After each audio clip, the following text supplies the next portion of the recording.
porque todos sabemos y siempre lo decimos, aquí en Cali, por ejemplo, nos sobra el talento, la buena vibra, la energía, la música increíble, la creatividad, pero los procesos industriales, pues, no nos fluyen tanto. Ahora, han mejorado mucho.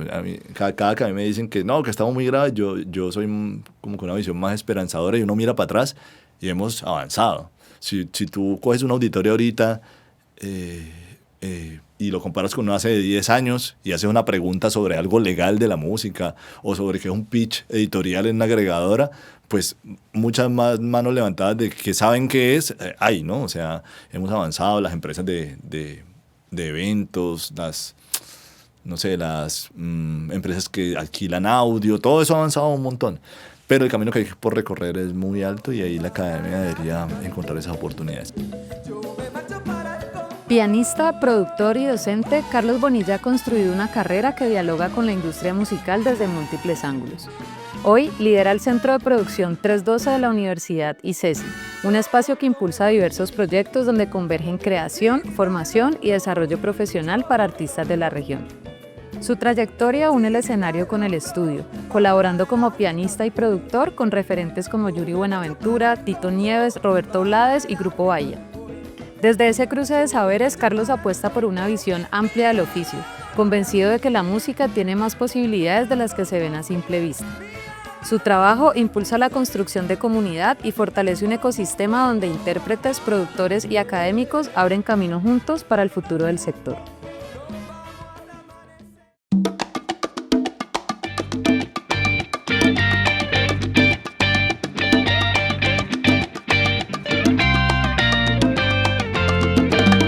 Carlos, bueno, hiciste parte de un proyecto muy importante que se realizó en Cali, Niche Sinfónico, lo hicieron en tu estudio, galardonado. No en mi estudio, pero sí en el estudio donde trabajo. Bueno, en el estudio donde trabajas, galardonados al Grammy, ¿no? Contanos un poquito cómo llegó ese proyecto tan importante a vos y qué ha significado para tu carrera y para este momento.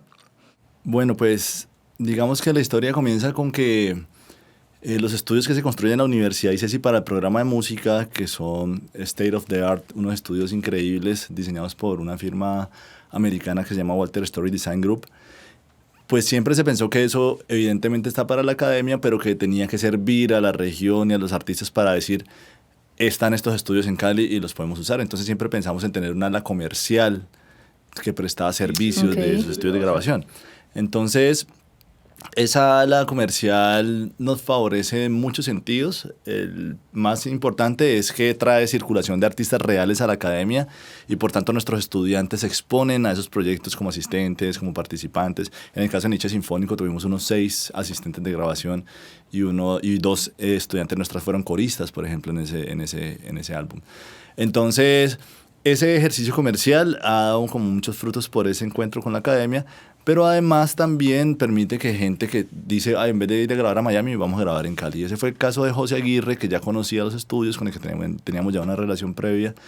Yo ya había trabajado con José en Calle Maestra, yo soy pianista, ¿no? Entonces ya había tocado con él en Calle Maestra, en la Cali Big Band. Y bueno, nos conocíamos, él conoció los estudios de ICESI, le parecieron espectaculares y dijo, yo quiero grabar acá.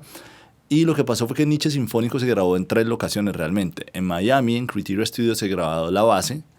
La Orquesta Sinfónica Nacional se grabó en Bogotá. Y aquí en Cali grabaron las voces de Niche Sinfónico. Entonces José nos llamó, me llamó y me dijo, queremos hacer Niche. Y yo, pues maravilloso, por supuesto. Fueron al estudio, hicimos la grabación de los 10 tracks.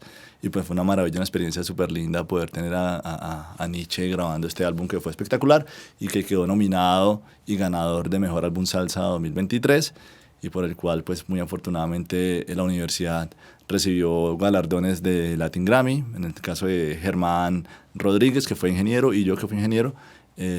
Y bueno, pues súper contento de participar, pero eso abrió las puertas también para que hiciéramos después muchas otras cosas con Niche, porque hicimos la versión de los 40 años de Cali Pachanguero, después hicimos Con Dinero y Sin Dinero con Fonseca, ese sí lo grabamos todo aquí en la universidad.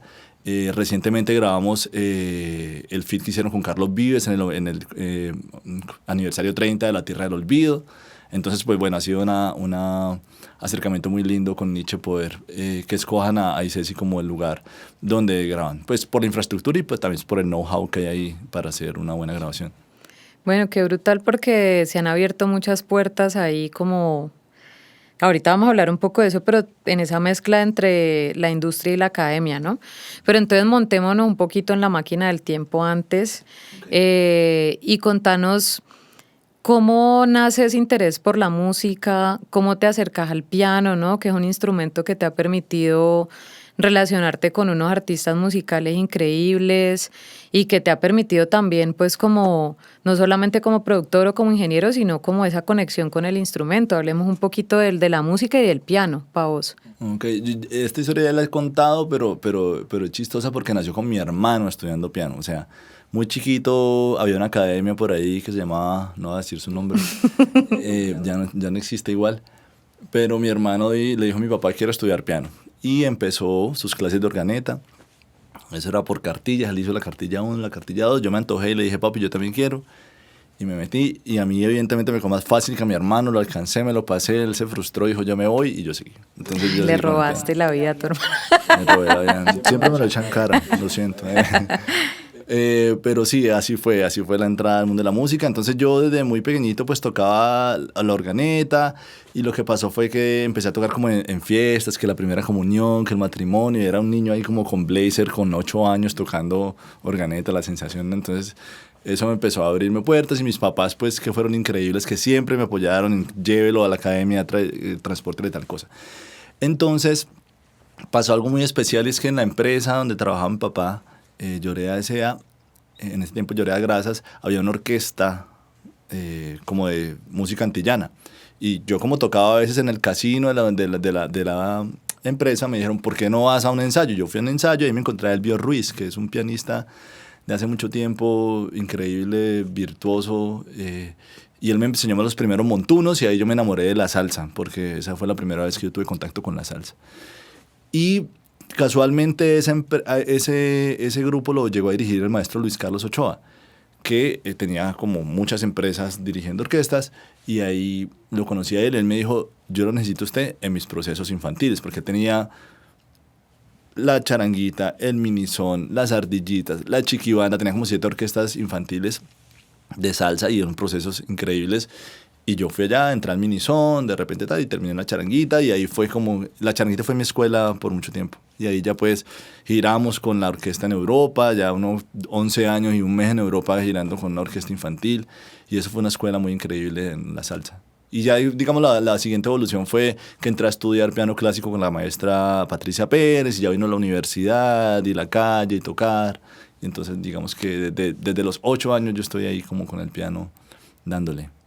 ¿Y cómo llegas a esas colaboraciones tan bacanas con estos maestros, pues, como Hugo Candelario, Tito Rojas, Tito Nieves, Yuri Buenaventura? Pues me hablas de esa conexión con la salsa, pero ¿cómo llegas a esas colaboraciones? Y al mismo tiempo, pues, ¿qué aprendizajes te han dejado esas colaboraciones con esta gente, pues, que todos reconocemos y admiramos?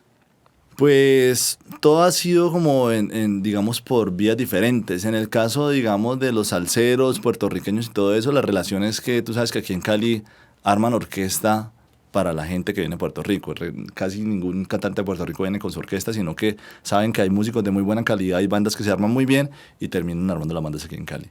Entonces te llaman a la banda a ensayar, y no sé, hay un show de David Pavón o de Roberto Blades o de Tito Rojas o lo que fuera en ese momento, y pues estaba uno ahí en la lista para decir, este personaje puede hacer esto, y era pues como especial. Que entre esas cosas, por ejemplo, haber hecho Lalo Rodríguez y ese tipo de cosas, pues fueron cosas muy importantes para mí tocar en escena con ellos.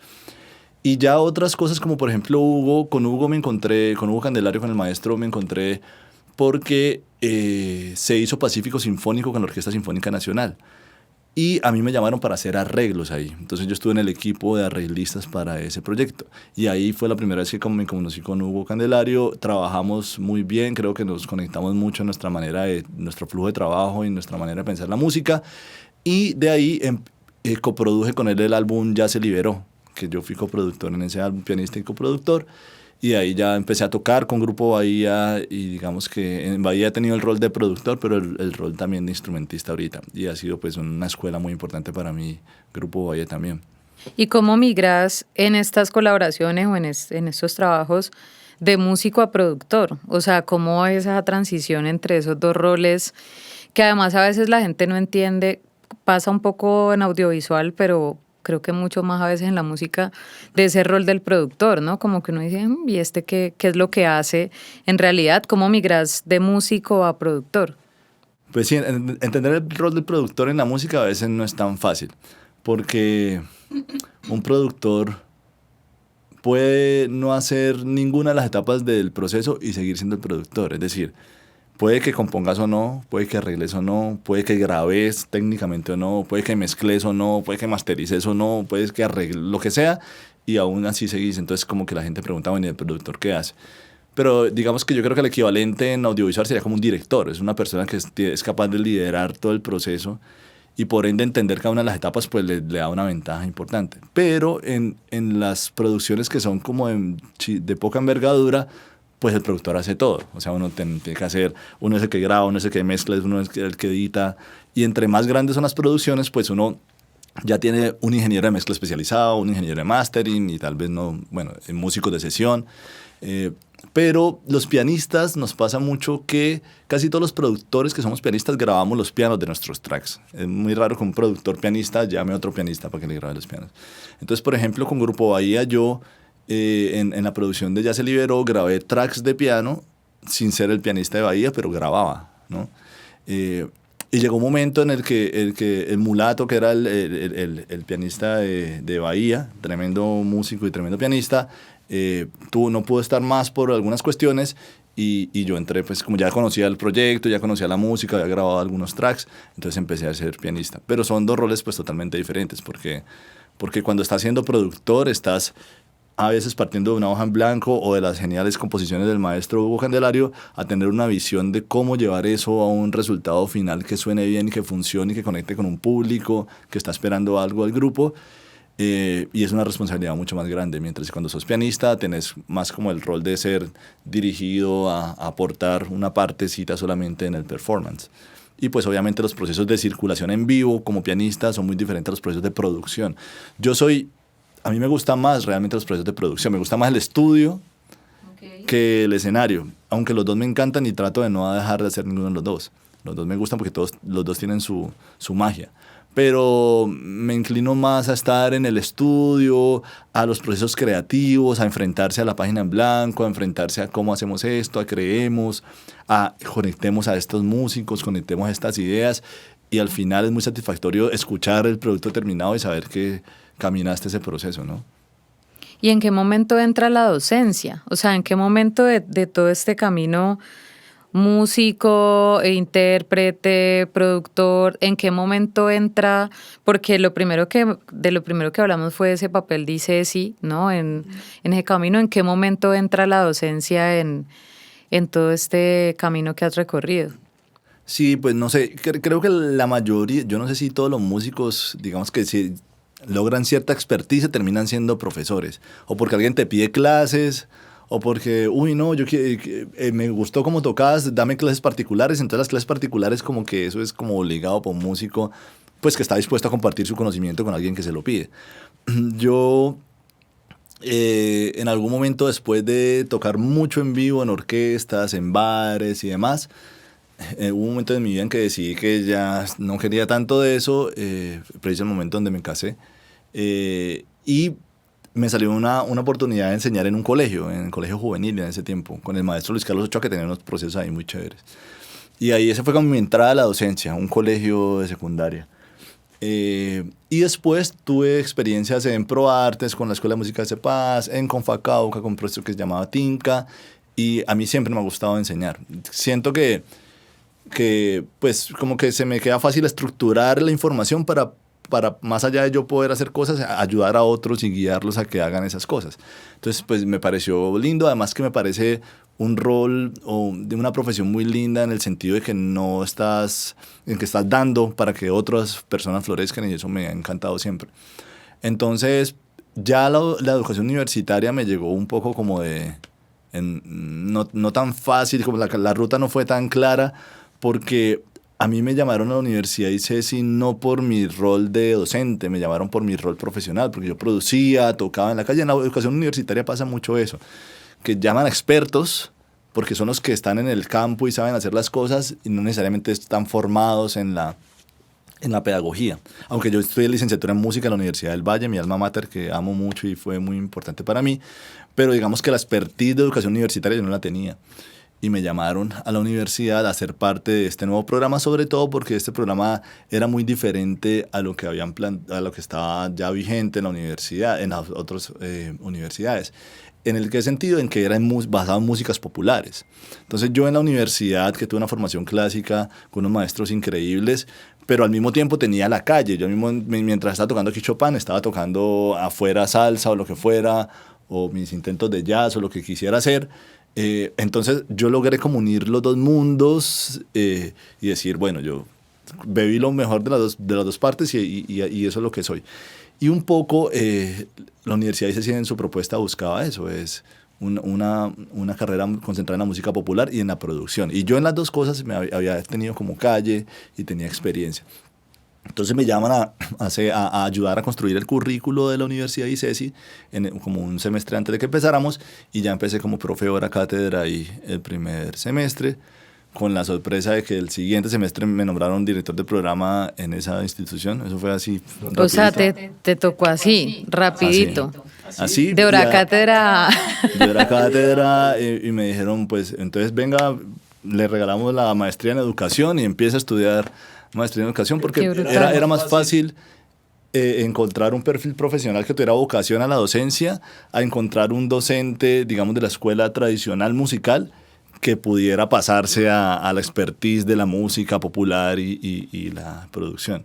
Entonces así fue el recorrido, como que entré a ser parte de la construcción junto a otros compañeros como Mayra Franco, como Julio Ramírez, y empezamos como profes cátedras. Después se abrió esa plaza y quedé como director de programa, y desde ahí pues he estado trabajando en la universidad muy emocionado porque precisamente encontré un lugar donde podía unir las dos cosas. Esta es academia, estamos formando profesionales, pero estamos hablando de las músicas populares, no estamos hablando de la música de tradición europea, que aunque las utilizamos para los procesos formativos, pues no son el core de lo que hacemos, ¿no?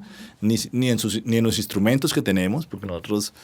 Es decir, hay batería, hay bajo eléctrico, hay guitarra eléctrica, hay marimba de chonta como instrumento principal, y eso pues lo hace muy diferente un poco al core que tienen otras instituciones basadas en la música de tradición europea, que obviamente es otra parte súper necesaria en la ciudad, pero pues era una oferta diferencial lo que se pretendía. Qué chévere. Ve, y también digamos que en lo que encontramos de vos, también tenés un rol representativo de este gremio, que sos el vicepresidente de una asociación de ingenieros de audio. ¿Cómo ha sido también ese proceso de pasar a representar a un parche de gente y ese rol de no solamente representar, sino de, bueno, ¿qué podemos hacer por todo este parche de gente para que tenga mejores condiciones, para que, no sé, como que mejore todo en ese sentido? Pues que en las artes y en las industrias asociadas a las artes es como súper difícil esos procesos organizativos, de agremiaciones y de organizarnos un poquito para que no estemos como tan despelotados juntos, sino que tiremos para el mismo lado. ¿Cómo te ha ido a vos con ese rol de representación de tu gente?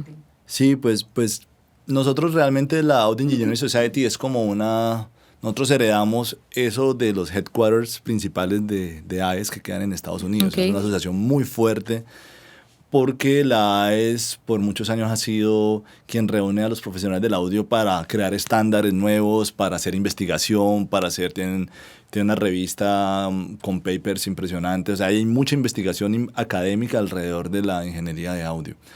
Y son muy fuertes, pues sabemos que en otros países esos gremios son mucho más, no sé, por nuestra idiosincrasia a veces nos cuesta mucho más trabajo colaborar y pensar en el bien común.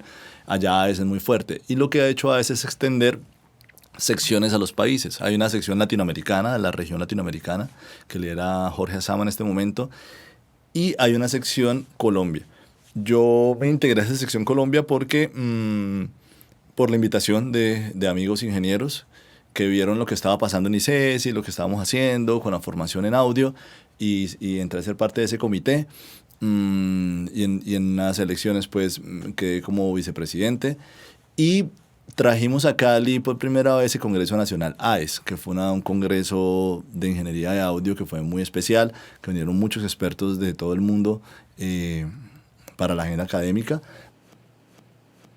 Y pues digamos que es esa apuesta de decir, miren, en Colombia hay todo un parche de gente que se dedica al audio, que es muy talentoso, que es capaz de hacer unas cosas increíbles a veces con las uñas, que no tienen tantos lugares para formarse como en otros países, pero que logran cosas increíbles. Entonces básicamente es una apuesta por unir fuerzas, por unir voluntades y decir vamos a hacer cosas juntos, vamos a unir. Entonces en esa asociación en ese comité hay gente de Javeriana, gente de Bogotá, gente de de la Universidad del Bosque, hay gente de Neaudio, hay gente del Tecnológico de Medellín. Entonces como que vemos gente de muchas universidades que están relacionadas con la enseñanza del audio, y empezamos a decir qué hacemos, y además hay secciones estudiantiles en las instituciones. Entonces ya hay un parche AES y CESI, que son estudiantes que están interesados y que utilizan esta sombrilla de AES para decir vamos a hacer una charla con un invitado super wow que es de parte de la comunidad, y no nos va a cobrar fee, porque todo el mundo está en el espíritu de colaboremos para que esto mejore. Entonces es eso, es como esa apuesta de asociarse y poner la voluntad de la gente ad honorem para facilitar pues como lo que está pasando en el gremio. Bueno, mira que es bacano que siento que transversal a toda la conversación que hemos tenido, ICESI es muy importante, la Universidad ICESI, ¿no? Como que aparece constantemente en tus respuestas y a lo que hemos venido conversando. Entonces, conectado con ICESI, háblame de Mangle Sonoro y de lo que acaba de pasar, digamos, en el Petronio con Mangle Sonoro, cómo está integrada esta agrupación, cómo les fue ahorita con ese proceso. Hablanos un poquito de esto, porfa. Bueno, sí, yo creo que la razón por la que ICESI atraviesa tanto es porque ICESI es como el programa de música que yo hubiera querido estudiar. Es como esto que une los dos mundos de esa manera como tan efectiva, en parte por la naturaleza de la institución. Esa institución nació como administración, negocios en esta disciplina, ¿cierto? Y está súper conectada con los empresarios, con la industria. Entonces, cuando música llegó ahí, se trataba un poco de decir, bueno, ¿cómo vamos a adquirir esta naturaleza de un músico casi que por naturaleza un emprendedor? No, uno no sale de música y sale a pasar nuevas vidas, no sé, a una empresa grande a ver si te contratan, no. Tienes que crear un proyecto sostenible, que tienes que intentar una industria que tiene sus propias lógicas, que es difícil, que es blanda. Entonces, al final, digamos, esta apuesta por crear de manera más integral unos profesionales que puedan mirar al futuro más preparados a qué se van a enfrentar, y que también puedan tener un perfil más flexible, porque en el mundo de las artes uno no es una cosa y ya, a veces uno navega entre varios roles y no te pueden decir, no, ser músico es ser el frontman de una banda y ya no más, no hay más, no, detrás hay más, la mayoría de la gente no está ahí al frente, la mayoría de la gente está atrás, haciendo ingeniería, haciendo stage, haciendo producción del evento, haciendo qué sé yo, y es bueno que la gente se dé cuenta que todo eso pasa para que pueda como navegar bien. Pero entonces, bueno, la pregunta era sobre el Mangle Sonoro. Mangle Sonoro nace porque hay unos becarios de Manos Visibles y la Universidad ICESI que vinieron del territorio a estudiar música en ICESI becados. Hay una gente de Quibdó, una gente de Buenaventura, una gente de Nariño, y ellos, gente que traía como su know-how del territorio de hacer folclore, armaron este parche de Mangle Sonoro, que era al principio más chiquitico. Y el profesor Felipe Varela, amigo de muchos años, los llevó a hacer un pequeño show ahí en el Finestral, y dijo, no, estos manes son muy buenos, muy chéveres, no sé qué, ¿por qué no? Y me dijo, Carlitos, ¿por qué no armemos una banda y presentemos a estos manes en el Petronio? Y yo dije, bueno, pues hagámosle. Y empezamos a ensayar. No había música inédita, entonces uno de los, Juan Daniel Landazuri, que es el marimbero, compuso 2 temas y yo hice los arreglos, y arreglamos y cogimos un tema de la maestra Zuli Murillo, realmente de Américo Murillo la composición, y armamos ese parche y montamos la música con amor, con disciplina, aprovechando que los pelados son muy buenos y armamos pues el parche. Nos presentamos a las zonales, obviamente tuvimos como todo el apoyo de la universidad en los ensayos, en todo lo que hicimos, nos presentamos a las zonales, pasamos, nos presentamos a la semifinal, pasamos y ya llegamos a la final y el domingo fue la alegría que nos ganamos el Petronio. Que esa agrupación se ganó el Petronio en modalidad libre, el mejor puesto. Nos ganamos mejor arreglo, me gané ese galardón yo, y nos ganamos con un invitado que tuvimos que es Johan Castro, Johan Pasión, el mejor intérprete vocal. Entonces con Magno llevamos 3 bombos golpeadores, eso nos alegra un montón. Además porque las otras agrupaciones estaban increíbles, estaba ahí Melanina, que es un parche increíble, y un parche de Popayán que me sorprendió que se llama Chonta Soul, muy chévere todo. Entonces, pues la felicidad de ver a unos muchachos que vienen de un territorio que nunca pensaron en venir a la ciudad, a ICESI, a estudiar música, ahorita en ese escenario gigantesco, ganándose ese festival, pues es de esas cosas de la docencia que te llenan pues como el corazón de alegría de poder ver avanzar a la siguiente generación y saber que ellos van a llegar más lejos de lo que nosotros llegamos, porque nosotros llegamos hasta un punto porque otra gente atrás también abrió otras brechas que nosotros aprovechamos. Y dimos un pasito más adelante, pero si estamos haciendo las cosas bien, pues la siguiente generación va a tener que llegar más lejos y eso me alegra porque yo creo que el futuro de la música del Pacífico, si lo abordamos bien, es muy brillante. No, para que salga del consumo muy de nicho y muy exótico de las músicas del Pacífico y se conviertan en las músicas que realmente sean nuestras músicas, siguiendo el ejemplo, no sé, de otras culturas como Brasil y eso. Creo que hay un potencial muy importante y son estas generaciones las que están llamadas a la innovación y a la formación de públicos y a hacer todo bien hecho con otras mentalidades diferentes que no recibimos nosotros como herramientas al principio, pero que ellos iban a tener. Y ¿cuál es la importancia? Pues, como es muy evidente en todo lo que hemos hablado, pero chévere con puntualizar. ¿Cuál es la importancia de la academia en todo eso que nombras, ¿no? Como en ese futuro que puede ser muy brillante, en esas oportunidades como la que acabas de contar, cómo se logra conectar la academia con la industria, ¿no? Con el ejercicio real cuando te gradúas, porque muchas veces vos estudias una carrera, pero nunca tenés una conexión con lo que va a ser tu ejercicio como profesional y lo que ustedes están logrando allá es conectar de entrada a sus estudiantes con el mundo real, ¿no? Entonces, como qué papel juega la academia en ese puente, en tejer esos lazos entre listos. Sí, venga, yo le enseño lo que usted necesita saber mientras está estudiando y para hacer como su ejercicio profesional, pero también venga, le muestro cómo es afuera y venga, grabemos y venga, hagamos esto y venga, ganémonos el Petronio. Sí. Pero sí, como que ese papel tan importante de la academia conectando. Sí, pues es muy importante y creo que cada vez la academia se está dando cuenta que tiene que ser más relevante para ese encuentro, ¿no? Yo creo que hay varias formas en las que la academia lo puede hacer y cómo convertirse en una plataforma para que realmente tanto la industria encuentre en la academia un lugar para sofisticarse, como los egresados de ahí encuentren un lugar para, digamos, enfrentarse al mundo real más rápido. Por un lado, yo dirijo un centro que se llama el Centro de Producción Creativa en la universidad, ese es mi rol ahorita, y es el encargado de los estudios de grabación. Entonces, cómo las unidades y la infraestructura y las capacidades instaladas de la universidad intencionalmente se mezclan con esa industria, ¿sí? Y eso tiene que ver con que no seamos académicos, que no estamos en el ejercicio, sino que logramos unir las cosas. Nosotros hace poco, pues relativamente poco, hicimos un sello discográfico en la universidad. Y eso ha sido un ejercicio que nos ha traído muchos aprendizajes y le ha traído muchos aprendizajes a nuestros estudiantes. Porque nosotros, cuando inició la carrera, teníamos 3 bloques curriculares: el lenguaje musical, la producción fonográfica y la gestión de proyectos en la industria de la música. Esos eran como los bloques en los que navegaba el currículo. Y nosotros hacemos música, enseñamos música, hacemos discos y enseñamos a producir, pero no hacíamos tanto el negocio de la música como para enseñar el negocio de la música. Y un sello discográfico es una unidad que genera muchas conexiones en la industria de la música, porque ya es decir, no solamente hago un buen producto, sino que voy a comercializarlo. ¿Y eso qué significa? ¿Cómo distribuyo? ¿Cómo firmo las cosas legales que están implicadas ahí? ¿Cómo hago una estrategia de marketing para que esto funcione? ¿Cuáles son las formas en las que ese fonograma que es mío yo lo puedo vender? ¿Cómo hago una sincronización? ¿Cómo hago este tipo de cosas? Y cuando uno tiene eso dentro de la academia, pues los estudiantes tienen una oportunidad de hacerlo. Por ejemplo, hicimos hace poco Mango Bites, que es mordidas de mango, ¿no? Y convocamos a estudiantes y egresados y se inscribieron como unos 27, 28 proyectos.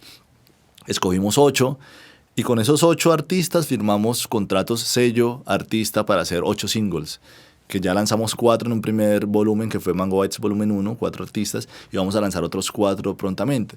Entonces, a ti te pueden decir en una clase todo lo que quieras sobre derecho de autor, sobre cuáles son los derechos sobre el fonograma, que los derechos mecánicos, que no sé qué, hasta que no firmas algo y empiezas a decir, pero entonces cuando yo firme esto va a significar... ¿Esto qué quiere decir? ¿Esto qué quiere decir? Pero esto no lo entiendo, venga, acláreme, pero venga, o le pregunto. Y otra cosa súper linda es que, por ejemplo, los contratos y los documentos legales que hacemos en el sello los revisa el semillero de investigación en propiedad intelectual de la universidad. O sea, entonces, lo tienen amarradito, redondito. Entonces, por ejemplo, digamos, un estudiante dice, no, yo ahí tengo mi amigo que va a ser abogado, está estudiando, pues vení, yo voy a revisar el contrato con él. Entonces, y ahora, la universidad tiene, y volviendo al papel de la universidad, es que la universidad es la fuente de generación de conocimiento multidisciplinar. Entonces están los abogados, los siguientes abogados de la industria, que necesitamos un montón de abogados en la industria porque hay muy poquitos, las firmas grandes de abogados son contadas así con los dedos de la mano y tienen conflicto de intereses porque un personaje les pide que mande a su mismo cliente porque no hay más. Entonces, y muchas veces todas las cátedras de derecho, facultades de derecho que hay, no le muestran a la gente, mira, hay un mundo legal de la música que tiene un mercado, que tiene unas necesidades, porque la industria de la música tiene muchas necesidades legales, pero muchas, en entretenimiento en general. Entonces, ¿cómo la academia es responsable de decirle, mire, hay otra disciplina aquí, júntense y hagan esto? Ahora, el mercadeo. Hay un programa de mercadeo, necesitamos hacer marketing, pero espérate, no vas a hacer marketing de un zapato, vas a hacer marketing de un single que vamos a lanzar, eso es otra cosa.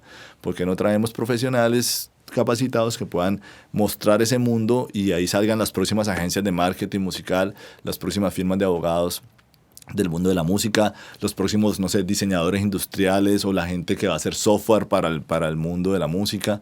Creo que la academia tiene esa ventaja de poner esa infraestructura y de todo ese conocimiento junto digamos, al servicio de una industria que necesita mucha sofisticación. Entonces, definitivamente, pues obviamente es un papel, no va a ser todo, pero es un papel muy importante el que tiene la academia de aprovechar su infraestructura y su poder para poder transformar las industrias musicales. Porque todos sabemos y siempre lo decimos, aquí en Cali, por ejemplo, nos sobra el talento, la buena vibra, la energía, la música increíble, la creatividad, pero los procesos industriales, pues, no nos fluyen tanto. Ahora, han mejorado mucho. Cada que a mí me dicen que no, que estamos muy graves, yo soy como con una visión más esperanzadora y uno mira para atrás y hemos avanzado. Si tú coges un auditorio ahorita y lo comparas con uno hace 10 años y haces una pregunta sobre algo legal de la música o sobre qué es un pitch editorial en una agregadora, pues muchas más manos levantadas de que saben qué es, hay, ¿no? O sea, hemos avanzado, las empresas de eventos, las empresas que alquilan audio, todo eso ha avanzado un montón. Pero el camino que hay por recorrer es muy alto y ahí la academia debería encontrar esas oportunidades. Y la última cosa que te iba a decir con respecto a eso, que es algo que la universidad está haciendo ahorita también, y que es la tendencia de la educación superior en el mundo, es a flexibilizar los currículos. Porque si a ti te dicen, mira, entraste aquí dentro de 5 años, este es el perfil que vas a hacer único, ya, esto es lo que vas a hacer en la vida. Y así vas a hacer. Es un discurso un poco anacrónico para esta época en la que hay tanta información, tantas diversidad, tantas pocas líneas entre algunas disciplinas. Entonces, digamos que flexibilización del currículo consiste en decir, yo tengo un bloque de música, pero ¿por qué no puedo hacer una trayectoria en administración, una trayectoria en derecho, una trayectoria en mercadeo? ¿Por qué no puedo tener una credencial en tales cosas que me interesan para que mis propios intereses y mis propias capacidades pues realmente florezcan y no termine siendo alguien que al final no eras quien tenías que ser, ¿no? Sí, que eso nos lo hemos encontrado mucho en las ferias laborales de ICESI, donde pues nos han invitado desde Takeshima. Y eso siempre nos parece muy chistoso, pero es muy valioso, ¿no? Como que llegan y te dicen, yo soy ingeniero no sé qué y estoy estudiando ingeniería no sé qué y también derecho. Estoy estudiando música y administración. Estoy estudiando, siempre tienen como un combo, o sea, como que han hecho un combo ahí con 2 carreras y se están preparando en paralelo en ambas y es muy bacano. Y con lo que decías también pensaba en que es muy chévere que la academia no solo le pide al estudiante pensar por fuera de la caja, sino que la misma universidad empiece a pensar por fuera de la caja y se rete a generar como todas estos mecanismos nuevos, porque pues la educación está un poco en crisis en este momento y si no entra esa flexibilidad, sí, de pensar por fuera de las estructuras, pues Sí, mejor es, dicho, no es la difícil siempre logramos. porque hay muchos retos administrativos en eso, hay muchos retos, muchos paradigmas que romperlos es difícil. Hay algunas, pues no sé, yo pienso en carreras que llevan mucho tiempo en todas las disciplinas, con un legado histórico que se construyó desde el siglo XIX, pues, y bajarse de eso es como renunciar a las bases de todo. Pero estamos en tiempos en los que Pues el o purismo nos ya no, movemos sí, ya. o no pasa nada. Ya el valor que tenían ciertas cosas ya no existe. Ya antes, no sé qué te digo, pensando en la música, antes podías escribir para trompeta, saxo alto y tal, en papel y transportar al mismo tiempo y todo el mundo decía, wow, qué bacano eso, que escuchaba una melodía. Esas cosas ya dejan de ser tan Prioritarias. importantes porque hay unas tecnologías que lo hacen inmediatamente mejor y no necesitas eso y ya vas a otros estadios del conocimiento que no tienen que ver con las cosas clásicas que nos parecían importantes aprender. Y si no nos movemos de eso y nos quedamos como en la añoranza de que eso era lo importante, entonces pues vamos a sufrir y lo que va a pasar es que la credibilidad de los futuros estudiantes en la universidad va a caer hasta que nadie se inscriba en la universidad porque vas a preferir, no sé, un curso X en una plataforma que por la que Charlar tiene con ChatGPT. o con Ya. ChatGPT o tiene un experto por un fee muy chiquitico, un experto que te enseña específicamente lo que quieres. Pero ahí corremos el problema y que es para mí la gran ventaja de la universidad, es una formación integral. Yo me acuerdo muchas veces una amiga un día me dijo, no, es que estoy pensando en mi hija meterla a estudiar música o producción, pero el papá me dice que con esa plata mejor le compra unos equipos y le paga un profesor particular para que le enseñe. Entonces yo le dije, no, es que no has entendido lo que es la universidad. La universidad lo que tiene que potenciar son estos encuentros interdisciplinares, el campus, conocer a tus futuros colegas, hacer proyectos en los que se movilicen, en los que aprendan cómo trabajar colaborativamente. Son otro tipo de habilidades. Cómo ser ciudadanos, cómo pensar en comunidad, cómo decir asociémonos para hacer esto, cómo decimos hagamos un proyecto juntos y hagámoslo andar bien, y eso no se aprende en YouTube ni en la casa solo, se aprende interactuando con la gente. Y yo creo que la universidad se tiene que concentrar en eso, en generar esos espacios para que nos volvamos plataformas, en unir las instituciones, los agentes, los estudiantes y en potenciar que pasen esas cosas. Brutal. Ve, Carlos, vamos a hacer un cambio de chip y te quería preguntar, cuando vos estás bajito de energía, aburrido, ¿qué te sube la energía otra vez? No, mi familia. Yo tengo una esposa hermosa y 2 hijos que son como mi energía total. Porque, ¿por qué? Pues porque básicamente pues yo he descubierto que las cosas importantes de la vida son a veces simples y uno las deja pasar. Y creo que hay que aprender a disfrutarlas. Entonces, yo soy cristiano también y tengo, digamos, mis principios espirituales y trato siempre de hacer como un alto en el camino y pensar y recordar cuáles son las cosas importantes. Entonces, a veces uno está bajito de nota y te alejas un poquito en perspectiva y dices, no, pero espérate. Hay gente, no sé, te metes al baño y abres y te está bañando en agua potable, ¿no? Y Y uno dice, hay gente que en otro lugar del mundo está recorriendo 3 kilómetros para llegar a un agua sucia y llevarla y diría, sería feliz en la vida si tuviera agua en un grifo. Y uno tiene eso y no como que... Entonces uno como que en perspectiva dice, no, mis problemas, no gané esto o qué sé yo, o no logré aquello y te das cuenta que son como cosas como muy superficiales. Entonces Dios y mi familia son los que me permiten como, espérate, aterrizar y tal. Y porque, digamos que los conflictos que uno tiene como artista y en esta industria, que también hay que premios, que si te ganaste el Latin Grammy, que si te ganaste el Petronio, que te ganaste el Festival Mundial de Salsa, que si te llamaron, que si apareciste, que si te llamaron al podcast de Takeshi o cualquier cosa, es peligroso porque se vuelve como una droga que te puede confundir de qué es lo importante y después como que quieres más y quieres más y eso es muy peligroso. Entonces creo que a los artistas nos toca hacer un ejercicio muy consciente de no equivocarnos, porque siempre hay alguien que toca mejor que uno, siempre hay alguien que está mejor que uno, que gana mejor que uno, que tiene más prestigio que uno y esas cosas, y correr tras eso es muy agotador, es muy agotador. Y al final te pierdes de lo importante de la música, que es hacer música porque quieres hacer música y porque quieres decirle algo al mundo y no porque quieres ganarte un premio. Yo tengo un amigo en Miami que se llama Carlos Álvarez, que es un ingeniero impresionante, 18 Latin Grammy y como 4 anglos, con Juan Luis Guerra, con Alejandro Sanz, con, no sé, todo lo de Julio Iglesias lo hizo. Es impresionante ese hombre. Y me acuerdo mucho un día, estábamos en una videollamada y yo le vi pues esa estantería de Grammys, de Grammys atrás y le dije yo, Carlos, ¿estás dedicado pues a coleccionar Grammys? Entonces él se reía y me decía, no, esto me lo he ganado porque trabajo con gente muy buena, o sea, un súper arreglo, un súper músico y tal, yo lo que hago es mezclar y me lo gano. Pero me dijo algo después que me pareció muy lindo y me dijo, mira, yo cuando estoy en el estudio, la gente a veces viene a trabajar conmigo porque cree como yo me he ganado tanto, si trabaja conmigo se va a ganar uno.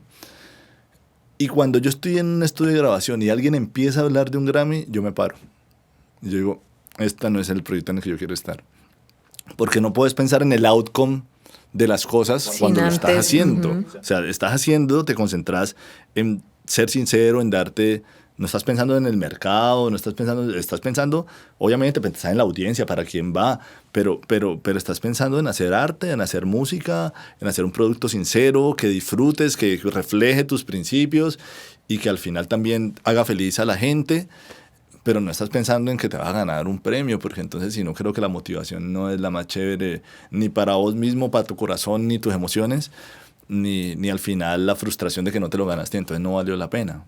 Entonces yo creo que hay mucha gente haciendo música muy buena y siendo muy feliz, que nunca se va a ganar ningún premio y nunca va a ser reconocida, y creo que está ganando la carrera bien ganada. Ahí está la clave.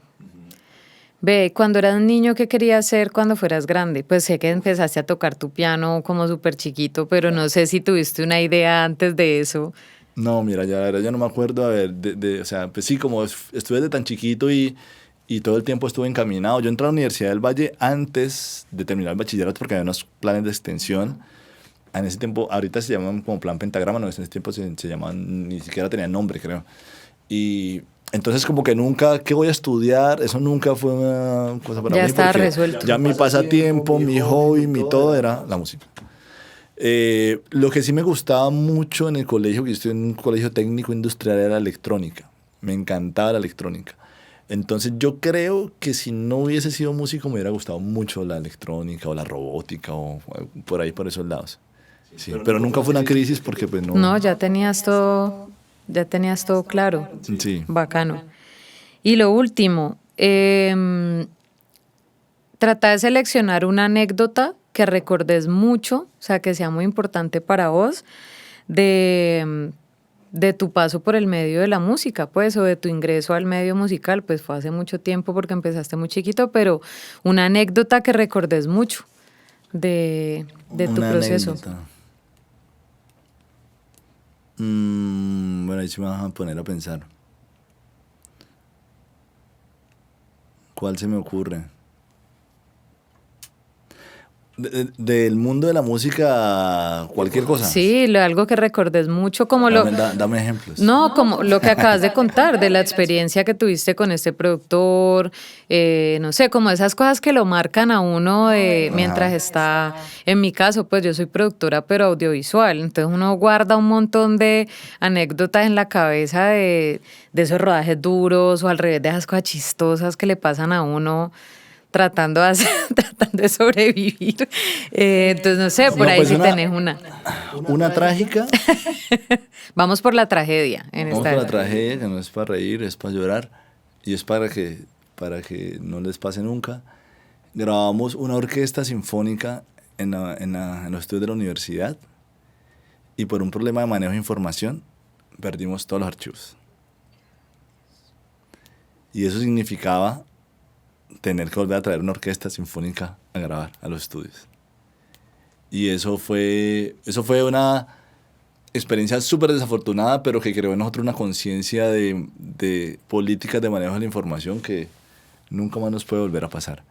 Porque es así de crítico, ¿no? Tal vez un día llega la vocalista súper famosa que hizo la toma inolvidable que nunca iba a dejar de pasar, y al final la perdés por un mal y no creas que pasa. Yo he vivido esa misma también, de toda una noche de rodaje en noche, o sea, en nocturno, de hecho teníamos era una escena que tenía arrullo de música del Pacífico, o sea que teníamos un grupo de cantadoras de señoras adultas mayores, cante,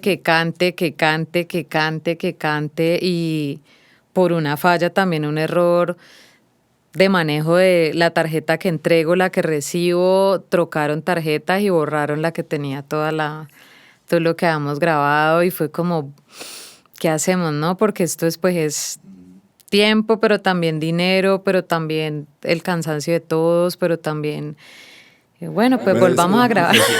Mira que me estoy acordando de anécdotas y no sé por qué todas son trágicas. Pero le privilegias la tragedia en la mente. Sí, será. Es que me acordé de una que, si te digo que yo pagué 20,000 pesos por tocar una vez. ¿Vos pagaste por tocar? ¿Y cómo fue esa? Estábamos en un bar y un amigo dijo, no, salió un toque para Tuluá. Y nos fuimos para Tuluá a tocar, ¿no? Eso fue hace muchos años. Estaba súper mal pago porque eran 80,000 pesos que nos iban a pagar. En ese tiempo no era tan paila, pero igual era muy mal pago. Y entonces en la buseta nos dijeron, bueno, pues les vamos a pagar. Y nos pasaron 2 billetes de 50, yo pasé un billete de 20. Y ya, nos fuimos para la casa.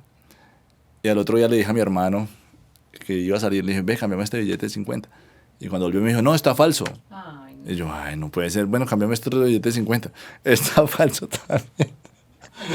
Está pasando también. Y después empezaron todos, en ese tiempo ni WhatsApp habían. Ve, que es que me alero billete falso. Todo el mundo le alero billete falso. No, porque la gente está lo mala. Triste de la historia, ¿sabes qué? Es que el director se fue para Tuluá a hacer el reclamo al dueño de la discoteca, que pues era una persona de esas de fuentes de ingreso complicadas. De otras fuentes de ingreso. De otras fuentes de ingreso.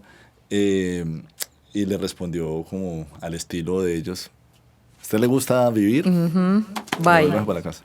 Sí. Pero esa fue cuando pagué 20,000 pesos por tocar. Bueno, no, tenaz. Ve, Carlos, muchas gracias por este rato acá con nosotros, por lo que compartiste, la verdad, muy bacano. Siento que es muy valioso poner en diálogo este tema de la academia, la industria, la música. Entonces, muchas gracias por estar con nosotros. Muchas gracias a ustedes por la invitación, súper chévere el rato. Muchas gracias.